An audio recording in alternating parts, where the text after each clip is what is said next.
कभी सोचा है, जब हम अपनी उंगलियों को मोड़ते या खींचते हैं तो एकदम से चटाक ये आवाज क्यों आती है?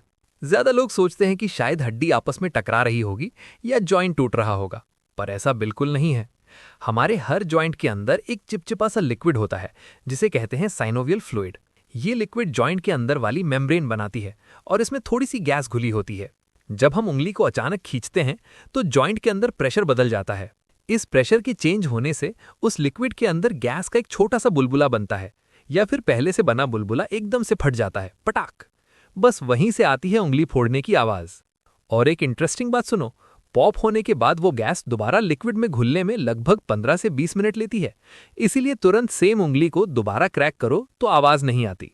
कभी कभी उंगली क्रैक करना ठीक है, पर अगर रोज रोज करोगे तो जॉइंट को इरिटेशन हो सकती है। तो अगली बार जब उंगली चटाक करे, समझ जाना ये साइंस है, हड्डी नहीं।